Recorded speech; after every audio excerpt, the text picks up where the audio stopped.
بسم اللہ الرحمن الرحیم۔ السلام علیکم۔ مکتب غامدی کی ایک اور نشست میں خوش آمدید۔ 23 اعتراضات پر گفتگو کی سیریز جاری ہے۔ آج اس سلسلے کی 43 ایپیسوڈ ہم شروع کرنے جا رہے ہیں۔ ایک نیا موضوع، ایک نیا اعتراض جو غامدی صاحب کے افکار پہ بالعموم پیش کیا جاتا ہے لے کر حاضر خدمت ہیں۔ غامدی صاحب بہت شکریہ آپ کے وقت کا۔ ایک نیا اعتراض، ایک نئی الجھن جو ہم دیکھتے ہیں بالعموم مذہبی علماء کی جانب سے آپ کے افکار پہ پیش کی جاتی ہے۔ بہت سارے موضوعات کے سلسلے زیر بحث آئے، مزید بھی آئیں گے، لیکن میں کہوں گا کہ انہی سلسلے میں سے ایک بہت ہی اہم موضوع ہے، بہت ہی اہم اعتراض ہے، اور ہم نے دیکھا ہے کہ بارہا فیس بک پر اور باقی جگہوں پر کتابیں بھی اس پہ لکھی گئی ہیں، لوگ تقاریر بھی کرتے ہیں اور یہ کہتے ہیں کہ غامدی صاحب نے اس معاملے میں پوری امت کے اندر جو ایک رائج نقطہ نظر ہے، ایک متفقہ اجماعی نقطہ نظر ہے، اس سے ایک مختلف رائے اپنا لی ہے۔ وہ موضوع کیا ہے؟ وہ موضوع ہے غار حرا میں پہلی وحی کا واقعہ۔ ہم سب میں خلاصہ سننے والوں کے لیے رکھ دیتا ہوں سامنے جو ہمارا روایتی مروجہ نقطہ نظر ہے چند نکات میں۔ وہ یہ ہے کہ پہلی وحی سے پہلے رسالت میں آپ صلی اللہ علیہ وسلم تنہائی پسند ہو گئے تھے۔ آپ غار حرا میں خلوت گزی رہتے تھے۔ غار حرا ہی میں تھے کہ ایک دن فرشتہ آیا اور اس نے کہا کہ پڑھو، جس پر رسالت میں صلی اللہ علیہ وسلم نے فرمایا میں پڑھا ہوا نہیں ہوں، اور اس کے بعد سورہ الگ کی آیات نازل ہوئیں، اقرأ بسم ربک الذی خلق۔ آپ صلی اللہ علیہ وسلم اسی پریشان حالی میں اور کانپتے ہوئے دل کے ساتھ سیدہ خدیجہ کی خدمت میں گئے، اور پھر وہ آپ کو ورقہ بن نوفل کے پاس لے گئیں اور انہوں نے یہ بتایا کہ یہ وہی فرشتہ تھا جو موسیٰ کے پاس آیا تھا۔ یہ وہ روایتی نقطہ نظر ہے، بچپن سے ہم سنتے آ رہے ہیں، کوئی اختلاف کبھی ہم نے اس میں سنا نہیں۔ غامدی صاحب موضوع کی طرف آتے ہیں۔ سب سے پہلے مجھے آپ یہ بتائیے گا، ایک بچہ مسلمان معاشرے میں بڑا ہوتا ہے، جب کبھی رسالت میں صلی اللہ علیہ وسلم کی شخصیت، آپ پر وحی کا آغاز، سیرت کی کوئی کتاب کھولتا ہے، حدیث کی کوئی کتاب کھولتا ہے، ہر جگہ لکھا ہوا ہے پہلی وحی کیسے آئی، کب آئی، کہاں آئی اور اس کے الفاظ کیا تھے۔ یہ اس معاملے میں لوگ جاننا چاہتے ہیں کہ آپ نے اختلاف پیدا کیا، کیوں کیا، کب کیا، کیسے کیا، کیا وجوہات تھیں؟ ہمارے سامنے جب کوئی رائے آتی ہے، ہم دیکھتے ہیں کہ لوگ عام طور پر ایک بات کو مان رہے ہیں، وہ بات پڑھائی جا رہی ہے، بیان کی جا رہی ہے، کتابوں میں لکھی جا رہی ہے، تو اس میں سب سے پہلا سوال یہ ہوتا ہے کہ بناء استدلال کیا ہے، یعنی وہ کیا چیز ہے کہ جس کی بنیاد پر یہ رائے قائم کی گئی ہے۔ قرآن مجید میں یہ واقعہ بیان ہوا ہے، کسی روایت میں بیان ہوا ہے، مورخین نے اس کو اسی طریقے سے نقل کیا ہے۔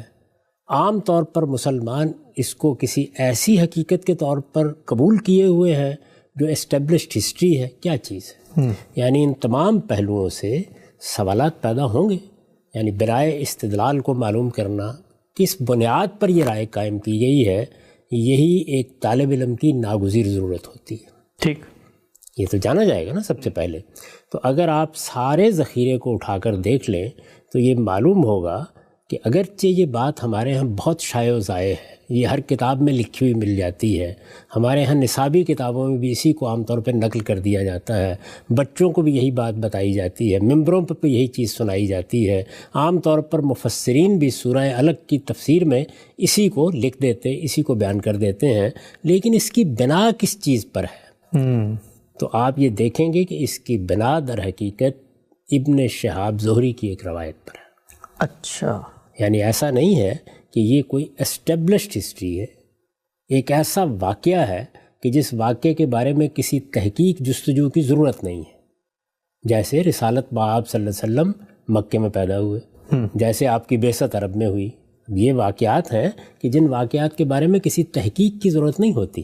یہاں ایک چیز بیان کی جا رہی ہے، ایک قصہ سنایا جا رہا ہے، وہ قصہ رسالت مآب صلی اللہ علیہ وسلم پر پہلی وحی کے نزول کا ہے، جبریل امین سے پہلی ملاقات کا ہے، یہ قصہ سنایا جا رہا ہے۔ تو اس میں بنا کس چیز پر رکھی گئی ہے؟ ابن شہاب زہری کی ایک روایت پر رکھی گئی ہے۔ یہ روایت امام بخاری نے اپنی صحیح میں نقل کی ہے۔ پہلا ہی باب ہے بدء الوحی کا، یعنی وحی کی ابتدا کیسے ہوئی اس میں نقل کی ہے۔ پھر اس کو ذرا تفصیل کے ساتھ کتاب التعبیر میں نقل کیا ہے، امام مسلم نے اس کو نقل کیا ہے، بہت سے دوسرے محدثین بھی اس کو نقل کرتے ہیں۔ تو اس روایت کو آپ ذرا دقت نظر کے ساتھ پڑھنا شروع کیجیے، پھر یہ دیکھیے کہ اس کے بارے میں کیا کوئی سوالات پیدا نہیں ہوتے۔ ٹھیک، ہمارے سامنے جب کوئی چیز آتی ہے تو سوالات کہاں سے پیدا ہوتے ہیں، پہلے اس کو بھی دیکھ لیجیے۔ یا تو یہ ہوگا کہ وہ بات علم و عقل کے مسلمات کے خلاف نظر آتی ہے، جن چیزوں کو ہم علمی لحاظ سے پہلے سے مانے ہوئے ہوتے ہیں ان کی بنیاد پر کوئی سوال پیدا ہو جاتا ہے. اور یا یہ ہوتا ہے کہ اللہ کی کتاب قرآن مجید، رسالت مآب صلی اللہ علیہ وسلم کی تعلیمات، اس سے پہلے جو پیغمبروں کی روایت ہمارے پاس رہی ہے، اس کی بنیاد پر جو تصویر ہمارے سامنے بنی ہوتی ہے اس میں کوئی خلل واقع ہو جاتا ہے تو سوالات پیدا ہوتے ہیں. تو وہی سوالات ایک طالب علم کی حیثیت سے میرے ذہن میں بھی پیدا ہوئے، اور میرا خیال ہے کہ اس سے پہلے بھی بہت سے لوگوں کے ذہن میں پیدا ہوئے ہیں. اچھا. چنانچہ اگر آپ موجودہ زمانے ہی کے بعض محققین کی چیزیں دیکھیں تو وہ کچھ نہ کچھ سوالات اس پر پیدا کرتے ہوئے آپ کو نظر آئیں گے. مثلا شبلی کو دیکھ لیں. اگر آپ شبلی کی سیرت میں اس باب کا مطالعہ کریں تو وہ بھی بہت دبی زبان میں کچھ سوالات اٹھا کے آگے بڑھ گئے ہیں. اچھا. ایسے ہی علامہ تمنا عمادی نے، اسی طریقے سے بعض اور بزرگوں نے بعض سوالات اٹھائے ہیں. تو یہ دیکھیے کہ کیا ہیں وہ سوالات. یعنی ایک طالب علم کے طریقے کے اوپر جائزہ لینا چاہیے نا، اس سے پہلے کہ ہم کان و تشنیع کا طریقہ اختیار کریں، اس سے پہلے کہ ہم جذباتی ہوں. آئیے دیکھ لیتے ہیں کہ وہ سوالات کیسے پیدا ہوتے ہیں، روایت کی نوعیت کیا ہے، اس پر یہ سوالات اگر پیدا ہوتے ہیں تو کیا ان کا کوئی معقول جواب دیا جا سکتا ہے، قرآن مجید کی روشنی میں معاملے کی کیا نوعیت بنتی ہے، عقل عام کیا تقاضے کرتی ہے. ان سب چیزوں کو سامنے رکھ کے روایت کا مطالعہ کرتے ہیں. میں نے آپ سے عرض کیا کہ یہ روایت امام بخاری نے نقل کی ہے. اب ظاہر ہے کہ ایک روایت اگر بخاری میں نقل ہوئی ہے تو بخاری کی جو حیثیت ہے ہمارے ہاں علم حدیث میں کم ہی کوئی سوال پیدا ہوتا ہے. ایسے ہی ہم مان لیتے ہیں. ظاہر ہے کہ یہ عام طور پر قبول کیا جاتا ہے کہ امام بخاری نے بہت تحقیق کے بعد اپنی کتاب میں روایات نقل کی ہیں. ان کا معیار بھی بہت سخت تھا، وہ اس معاملے میں بہت حد تک تحقیق و جستجو کا حق ادا کر دیتے تھے. یہ سب باتیں چونکہ مانی ہوئی ہیں اور امام بخاری کی اس فن میں ایک خاص حیثیت ہے، تو جب کوئی روایت ان کے ہاں مل جاتی ہے تو ہم پورے اعتماد سے اس کو نقل کرنا شروع کر دیتے ہیں. یہ کتاب التعبیر میرے سامنے ہے. اس باب کا عنوان ہے باب اول ما بدأ بہ رسول اللہ صلی اللہ علیہ وسلم من الوحی الرؤیا الصالحہ، یعنی رسالت بآب صلی اللہ علیہ وسلم پر پہل جو وحی کی ابتدا ہوئی تو یہ اچھے خواب تھے. ٹھیک. یہاں سے انہوں نے اس بات کی ابتدا کی. اب وہ روایت نقل کرتے ہیں. روایت کی سند کیا ہے؟ روایت کی سند زہری کے، ابن شہاب زہری کے بہت سے شاگردوں کی صورت میں ہمارے سامنے آتی ہے. ٹھیک. یہ یہاں پر بھی ہے، بہت سی دوسری کتابوں میں بھی یہ شاگردوں کی ایک فہرست بنا کے بتائی جا سکتی ہے. ہمارے ہاں ڈاکٹر شہزاد سلیم صاحب نے اس پر بڑا تفصیلی کام کیا ہے. یعنی اس سند میں کون کون لوگ ہیں، ابن شہاب زہری سے کن لوگوں نے اس کو نقل کیا ہے، خود ابن شہاب زہری کی شخصیت کیا ہے، ان سب چیزوں پر انہوں نے تفصیلی کام کیا. میں اس سے صرف نظر کر رہا ہوں. یعنی اس کو اگر کوئی آدمی پڑھنا چاہتا ہے تو اس مقالے کو پڑھ لے. اچھا، اس سے پہلے بھی بہت سے اہل علم، مثال کے طور پر علامہ تمنا عبادی، مثال کے طور پر واقعہ افک کے مصنف، مثال کے طور پر رحماء بینہم کے مصنف، اس پر تفصیلی گفتگو کر چکے ہیں کہ ابن شہاب زہری کی شخصیت کیا ہے اور ان کے بارے میں ہمیں محدثین نے کیا معلومات فراہم کی ہیں. ٹھیک. اصل میں اس روایت کا مدار ابن شہاب زہری ہی پر ہے. اچھا. ابن شہاب زہری عروہ بن زبیر سے یہ روایت کر رہے ہیں. عروہ بن زبیر کون ہے؟ یہ سیدہ عائشہ کے بھانجے ہیں. اچھا. اور سیدہ عائشہ کے بھانجے یہ بھی ہیں اور عبداللہ بن زبیر بھی ہیں. ٹھیک. حضرت زبیر سیدہ اسما کے شوہر ہیں. ٹھیک. وہ سیدہ عائشہ کی بڑی بہن ہے. یعنی ان سے عمر میں عام طور پر بتایا جاتا ہے کہ 10 سال بڑی تھی. یہ انہی اسما کے بیٹے ہیں. ٹھیک. سیدنا صدیق کی بیٹی عروہ بن زبیر. ان سے آگے پھر ابن شہاب زہری روایت کر رہے ہیں. اچھا. یہ تو اس کی سند کے بارے میں ایک تعارف تھا. اب ہم روایت کو دیکھتے ہیں وہ سوالات کیا ہیں جو پیدا ہوتے ہیں. ہم روایت کو اس کے اجزاء کے ساتھ پڑھتے چلے جائیں گے. یعنی یہ معلوم ہو کہ کون سا جزو ہے جو کیا سوالات پیدا کرتا ہے اور ان سوالات کے بارے میں پھر آگے ہم کس ذریعے سے کوئی تحقیق کر سکتے ہیں. اس کو سامنے رکھ کر سنیے.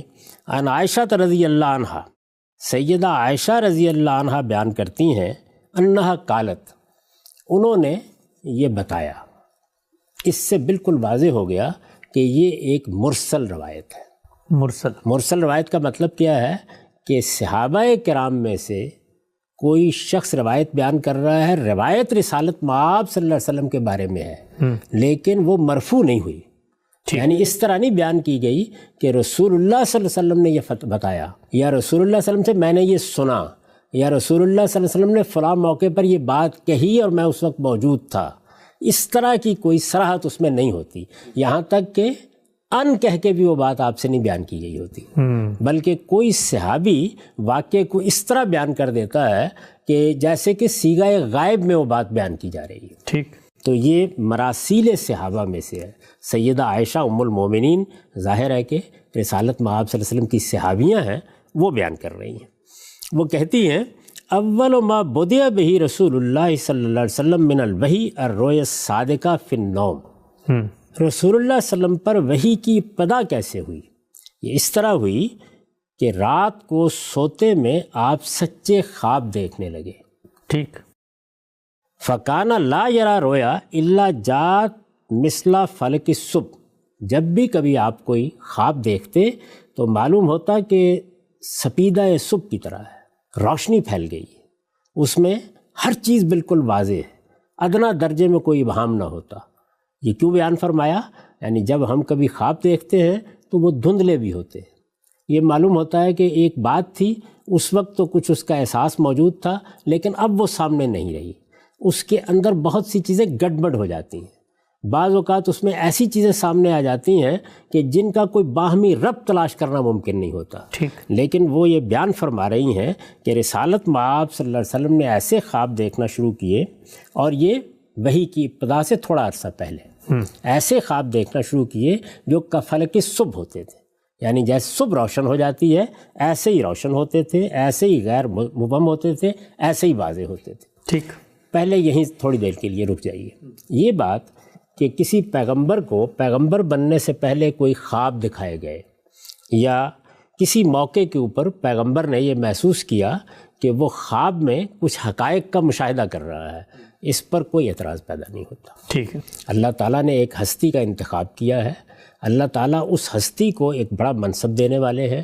اس منصب پر فائز ہو جانے سے پہلے اگر یہ طریقہ اختیار کیا جا رہا ہے کہ کچھ انس پیدا ہو جائے تو اس میں کوئی حرج کی بات نہیں، ٹھیک ہے، اس پر کوئی علمی اور عقلی اعتراض وارد نہیں ہوتا۔ یہ بات ہم جانتے ہیں کہ اللہ کے پیغمبر کی حیثیت سے کسی منصب پر جب مامور کیا جاتا ہے تو یہ کوئی معمولی ذمہ داری نہیں ہوتی۔ ٹھیک، جس ہستی کو اس منصب پر کھڑا ہونا ہے اس کے پاس اللہ کی وحی آنی ہے، اللہ کا حکم آنا ہے، اللہ کا پیغام آنا ہے، اور یہ اللہ کا پیغام اس نے حاصل کرنے کے بعد اپنے ہاں رکھ نہیں لینا، اس کو لے کر دنیا کے سامنے جانا ہے۔ ٹھیک، تو اس کو اگر ذہنی لحاظ سے تیار کیا جا رہا ہے تو اس پر کوئی اعتراض نہیں ہے۔ پھر خود رسالت مآب صلی اللہ علیہ وسلم نے یہ بات واضح کر دی ہے کہ خواب بھی نبوت کا 46واں حصہ ہے۔ یہ بھی بتا دیا ہے کہ مجھ پر نبوت ختم ہو گئی ہے، اس کے بعد ایک ہی چیز مشترک ہے عام لوگوں میں اور پیغمبر میں، اور وہ ہے رؤیا صالحہ، ٹھیک، اچھے خواب۔ یعنی کسی آدمی کو، کسی نیک آدمی کو کوئی خیر کا خواب آ جائے، کوئی بشارت کا خواب آ جائے، تو یہ خود آپ نے فرمایا، ظاہر ہے کہ اس کا کوئی تعلق نبوت کی ابتدا سے نہیں ہے۔ یہ خواب مجھے بھی آ سکتا ہے، آپ کو بھی آ سکتا ہے۔ یہاں جو خصوصیت بتائی جا رہی ہے وہ یہ ہے کہ یہ سچے خواب تھے اور ایسے واضح ہوتے تھے، ایسے واضح ہوتے تھے جیسے کہ صبح کی روشنی پھیل گئی ہو۔ ٹھیک، یہ بات میں نے جس طرح کی عرض کیا کہ اگر کہی جائے تو اس پر کوئی اعتراض نہیں کیا جا سکتا۔ درست، فَكَانَ يَأْتِي حِرَا فَيَتَحَنَّسُ فِيهِ وَهُوَ التَّعَبُّدُ۔ چنانچہ رسول اللہ صلی اللہ علیہ وسلم حرا میں آنے لگے۔ حرا کے بارے میں اب وضاحت کرنے کی ضرورت نہیں ہے، یعنی کوئی 2-3 میل کے فاصلے کے اوپر ایک پہاڑ ہے جس کو غالباً جبل نور کہا جاتا ہے، اس میں یہ ایک غار ہے۔ تو یہ بتایا جا رہا ہے کہ فَكَانَ يَأْتِي حِرَان فَيَتَحَنَّسُ فِيهِ، اس میں آپ تحنس فرماتے تھے۔ تحنس، یہ تحنس کا جو لفظ استعمال ہوا ہے اس پر بڑی بحث ہوئی ہے کہ یہ کیا لفظ ہے۔ عربی زبان اس لفظ سے واقف نہیں۔ عربی زبان کے جو جلیل القدر علماء ہیں جنہوں نے ابتدائی دور میں عربی زبان کے لغت پر تحقیقات کی ہیں، وہ بھی اس میں بہت متردد رہے کہ اس کے معنی کیا ہے۔ چنانچہ بہت سے لوگوں نے اس میں کیا سارائی کی ہے۔ بعض لوگوں نے جو عام عربی زبان میں لفظوں کے بننے کا طریقہ ہے اس میں بعض اوقات سلب ماخذ ہو جاتا ہے۔ اب چونکہ ہنس ایک ایسی چیز ہے جس کا تعلق گناہ سے ہے، تو یہ گناہ اگر ختم ہو گیا اس کے اندر سے تو گویا نیکی کا تصور پیدا ہو گیا۔ تو اس سے تعبد، عبادت اس طرح کا مفہوم پیدا کر لیا بعض لوگوں نے، یہ بھی قیاس ہے۔ بعض دوسرے لوگوں نے اس سے زیادہ معقول بات کہی، انہوں نے کہا کہ یہ در حقیقت یتحنف ہے۔ اچھا، کیونکہ عربوں کے ہاں ایک پوری روایت موجود تھی دین حنیف کی، یعنی سیدنا ابراہیم کے دین کے ساتھ جو لوگ وابستہ تھے، جنہوں نے بدعات کو قبول نہیں کیا، جو شرک کو اختیار کرنے کے لیے تیار نہیں ہوئے، ان کو عام طور پر دین حنیفی کا پیروکار کہا جاتا تھا۔ تو جو لوگ دین حنیفی میں جو کچھ بھی روایت موجود تھی اس کی پیروی کرتے تھے یا اس کی طرح کی عبادات کرتے تھے، جیسے نماز پڑھنا ہے، جیسے حج کرنا ہے یا اور اس طرح کی بعض چیزیں، ان کے لیے یہ فعل استعمال ہوا ہے۔ اور عربوں کے ہاں چونکہ عام طور پر فا اور سا میں ابدال ہو جاتا ہے، یعنی آپ جب بولتے ہیں تو بعض اوقات یہ چیز ہو جاتی ہے، جیسے بعض عرب سما کو فما بول دیتے ہیں، یا جیسے اجداس کی جگہ اجداف بول دیتے ہیں۔ تو اس طرح کے مباحث بعض لوگوں نے کر کے اس کی ایک معقول تعویل کی ہے۔ یہ صرف یہ اشارہ کرنا مقصود تھا کہ ایک لفظ ایسا آ گیا ہے جو لفظ اجنبی ہے، زیادہ استعمال نہیں ہوا، بلکہ شاید اسی روایت میں ہمارے سامنے آتا ہے۔ ٹھیک، تو وہ فرماتی ہیں کہ فقارہ یاتی حیران فیتحنس فی وہو التعبد، یعنی اس میں وضاحت بھی ہے۔ یہ وضاحت انہوں نے فرمائی ہے، یہ وضاحت ابن شہاب زہری نے فرمائی ہے۔ اس کی وجہ یہ ہے کہ ابن شہاب زہری کے بارے میں یہ بات مانی ہوئی ہے کہ وہ ادراج کرتے ہیں۔ ادراج کا مطلب یہ ہے کہ روایت بیان کرتے جا رہے ہوتے ہیں، اس کے بیچ میں کسی چیز کی تفسیر کر دیتے ہیں، وضاحت کر دیتے ہیں، اپنے علم کی بنیاد پر کوئی اس میں نئی چیز داخل کر دیتے ہیں، اور پھر وہاں پر کوئی ادات التفسیر نہیں ہوتے، یعنی کوئی ایسی علامت نہیں ہوتی کہ یہ بتایا جائے کہ یہ میں تفسیر کر رہا ہوں، یہ میں معلومات میں اضافہ کر رہا ہوں، یہ میں کسی اور ذریعے سے حاصل ہونے والی معلومات بیان کر رہا ہوں، وہ اسی روایت کا اس کو حصہ بنا دیتے ہیں۔ یہ چیز ان کے بارے میں عام طور پر محدثین اور ائمہ رجال کہتے ہیں۔ ٹھیک، تو یہاں یہ وضاحت کی گئی ہے کہ یہ تحنس کیا تھا، یہ گویا تعبد، عبادت تھی۔ یہ عبادت کرتے تھے، یتحنس فیہ اللیالیہ ذوات العدد، یعنی کئی راتیں رسول اللہ صلی اللہ علیہ وسلم حرا میں چلے جاتے اور وہاں جا کر عبادت کر دے۔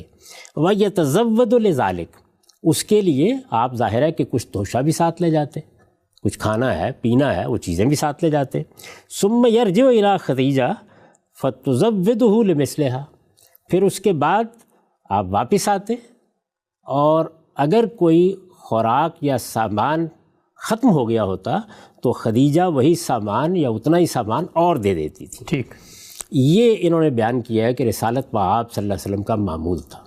اس کے بارے میں بعض سوالات پیدا ہوتے ہیں، وہ سوالات میں پہلے آپ کے سامنے رکھتا ہوں، اس کے بعد ہم آگے بڑھیں گے۔ یہاں تک ہم پہنچ گئے کہ رسالت آپ صلی اللہ علیہ وسلم کو وحی سے پہلے، جیسے کہ یہ روایت بیان کرتی ہے، اچھے خواب دکھائے گئے۔ ٹھیک، یہ خواب کفلک صبح ہوتے تھے۔ اب اس کے ساتھ یہ اطلاع دے رہے ہیں کہ سیدنا رسالت آپ صلی اللہ علیہ وسلم بارہا غار حرا میں چلے جاتے تھے، غار حرا میں چل کے آپ عبادت کرتے تھے۔ عبادت کی نوعیت کیا تھی، یعنی یہ کیا عبادت تھی؟ اس سے جو تاثر پیدا ہوتا ہے، جیسے ہی آپ روایت کو پڑھتے ہیں، میں طالب علمانہ سوالات پہلے آپ کے سامنے رکھ رہا ہوں، جو تاثر پیدا ہوتا ہے جیسے ہی آپ روایت کو پڑھتے ہیں، وہ تاثر یہ ہے کہ جیسے بالعموم صوفیہ حضرات مراقبے کرتے ہیں، چلے کرتے ہیں، غاروں میں چلے جاتے ہیں، بیابان میں چلے جاتے ہیں۔ ہم بدھا کے بارے میں یہ پڑھتے ہیں کہ وہ گیا کے جنگل میں چلے گئے، وہاں ان کو نروان حاصل ہو گیا۔ یہ تصویر سی سامنے آتی ہے۔ پیغمبروں کے معاملے میں یہ تصویر کیوں آدمی کو چونکا دیتی ہے؟ اس کی وجہ یہ ہے کہ قرآن مجید میں اس بارے میں بعض صراحتیں کی گئی، اچھا، اور یہ بتایا گیا ہے کہ پیغمبروں پر نبوت کی نوعیت کیا ہوتی ہے۔ وہ صراحتیں قرآن مجید نے کس طرح سے کی ہیں، اس کی نوعیت کیا ہے، اس پر ہم تھوڑی دیر کے لیے گفتگو کریں گے۔ پہلی بنیادی بات یہ سمجھ لیجئے کہ قرآن مجید یہ بتاتا ہے کہ رسالت مآب صلی اللہ علیہ وسلم اس کتاب کے نازل ہونے سے پہلے، قرآن کے نزول سے پہلے، وحی کے نزول سے پہلے کسی چیز کے متوقع نہیں تھے۔ اچھا، ما کنت ترجو ان یلقی الیک الکتاب، یعنی کبھی خیال میں بھی نہیں آیا تھا، اس کی کبھی توقع ہی نہیں تھی کہ آپ پر یہ کتاب نازل ہو جائے گی، آپ کو پیغمبر بنا دیا جائے گا۔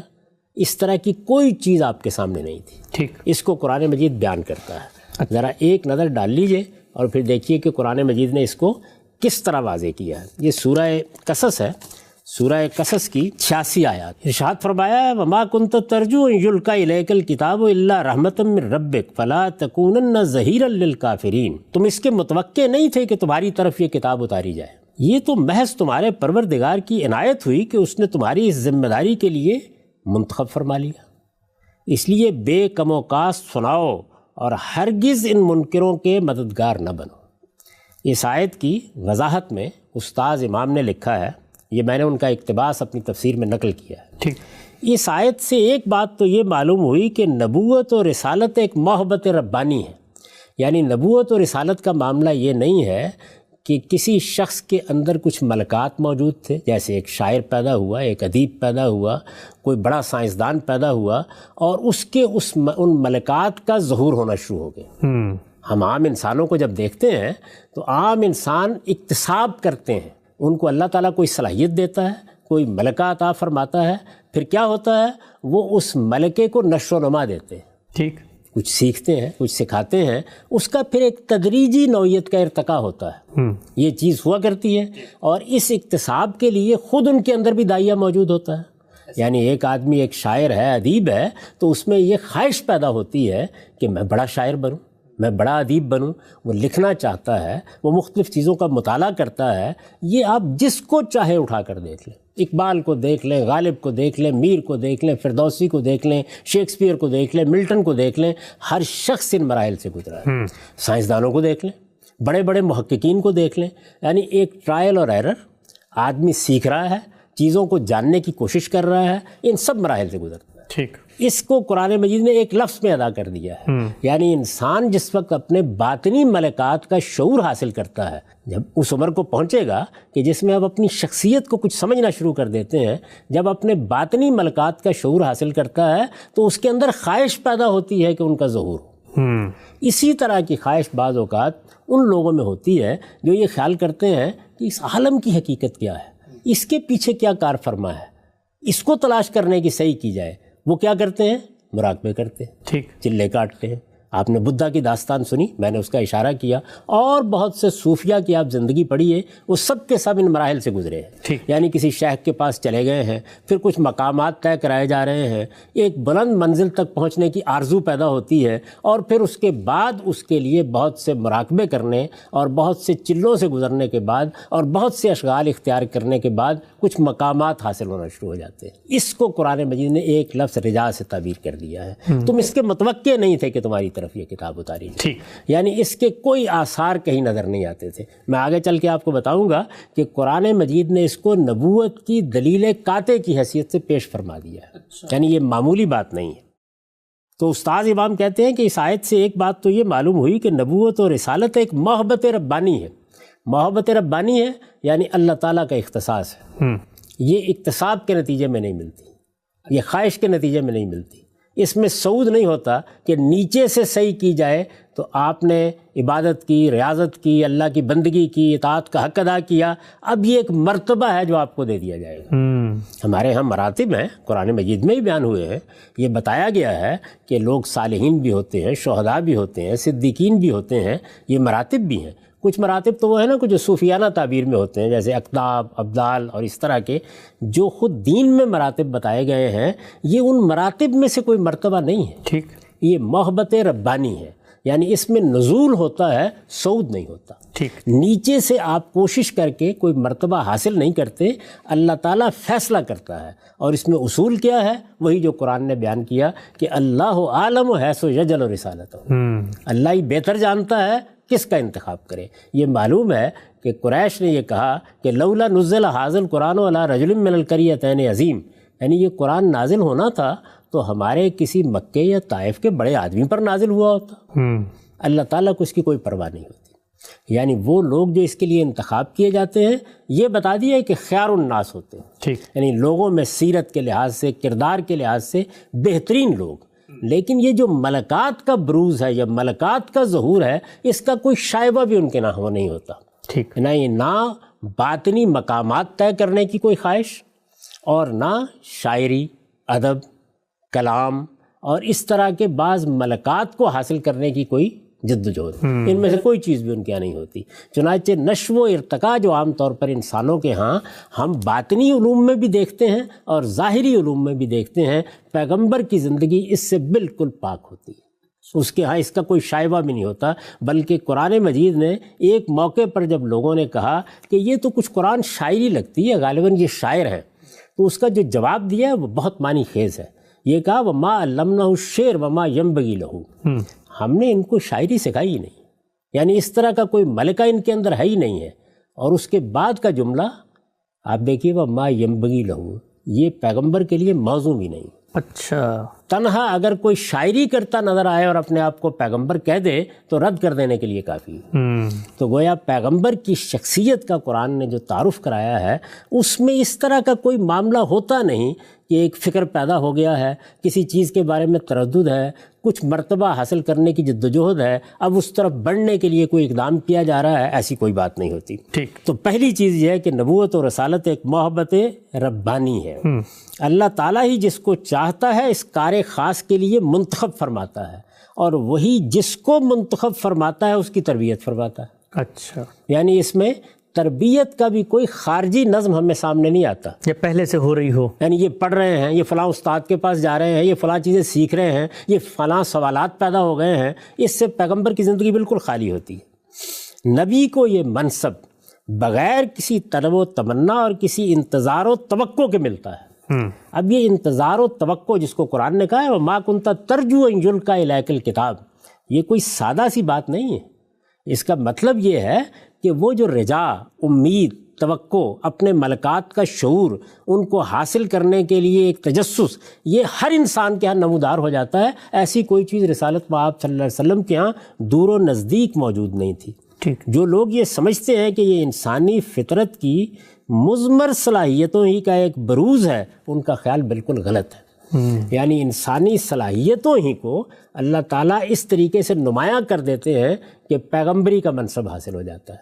اب جس وقت ہم یہ بات پڑھتے ہیں کہ غار حرا میں جاتے تھے، غار حرا میں جا کر تحنس یا تعبد جو بھی کہیے، کچھ خاص عبادتیں کرتے تھے، تو ایک چلوں کا، مراقبوں کا، جیسے نروان حاصل کرنے کی جدوجہد ہے، کچھ فکر، کچھ تعمق، اس کا تصور آتا ہے۔ چنانچہ دیکھیے ہمارا شاعر کیا کہتا ہے، مصطفیٰ اندر حرا خلوت گزید، قوم و آئین و حکومت آفرید۔ تاثر کیا ہوتا ہے؟ یہی تاثر ہوتا ہے نا کہ وہاں گئے، کچھ سوچا، کچھ غور کیا، جس طرح کے عام طور پر بڑے لوگ کیا ہی کرتے ہیں، اور اس کا حاصل کیا ہوا؟ اس کا حاصل یہ ہوا کہ ایک ایسا نظام، ایک ایسا دین، ایک ایسا فکر، ایک ایسا نظریہ لے کر آئے جس نے قوم و آئین و حکومت آفرید۔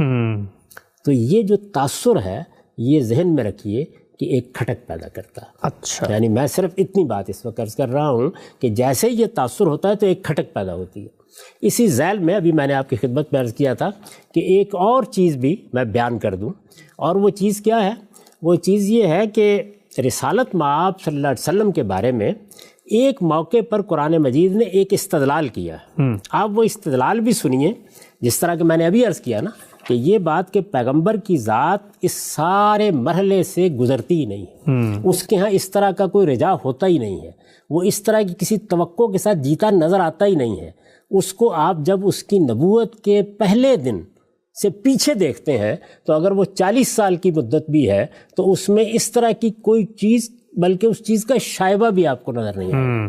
قرآن مجید نے اسے دلیل نبوت کے طور پر پیش کیا، یہ بھی سن لیجئے۔ جی، ارشاد فرمایا ہے، یہ سورہ یونس ہے اور اس کی یہ 16 آیت ہے۔